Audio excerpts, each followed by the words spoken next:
आइए सुनते हैं अहोई अष्टमी की कथा। प्राचीन काल की बात है, एक साहूकार था जिसके 7 बेटे और 7 भूमें थी और उसकी एक बेटी भी थी जो दीपावली में ससुराल से मायके आई हुई थी। दीपावली पर घर को लीपने के लिए 7 बहुएं मिट्टी लाने जंगल में गई तो ननद भी उनके साथ चली गई। साहूकार की बेटी जहाँ मिट्टी काट रही थी उस स्थान पर स्याहू अपने बेटों के साथ रहती थी। मिट्टी काटते हुए गलती से साहूकार की बेटी की खुरपी के चोट से स्याहू का एक बच्चा मर गया।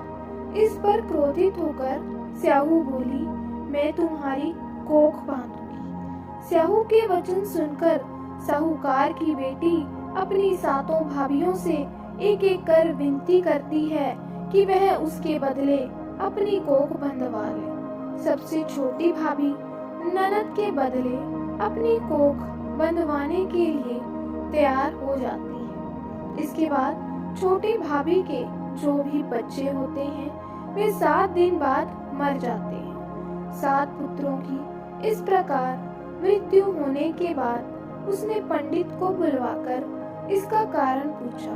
पंडित ने सुरही गाय की सेवा करने की सलाह दी। सुरही सेवा से प्रसन्न होती है और उसे स्याहू के पास ले जाती है। रास्ते में थक जाने पर दोनों आराम करने लगते हैं। अचानक साहूकार की छोटी बहू की नजर एक ओर जाती है।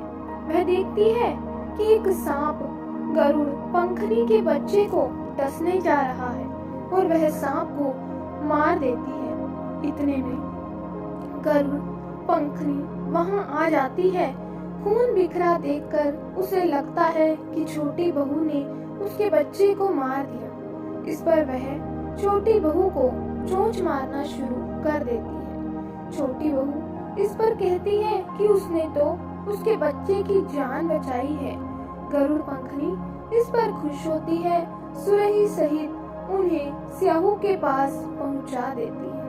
वहाँ स्याहू छोटी बहू की सेवा से प्रसन्न होकर उसे 7 पुत्र 7 बहू होने का आशीर्वाद देती है। स्याहू के आशीर्वाद से छोटी बहू का घर पुत्र और पुत्र वधुओं से हरा भरा हो जाता है। अहोई कार एक यह भी होता है कि अनहोनी को होनी बनाना और किसी अप्रिय अनहोनी से बचना। तो बोलिए अहोई माता की जय।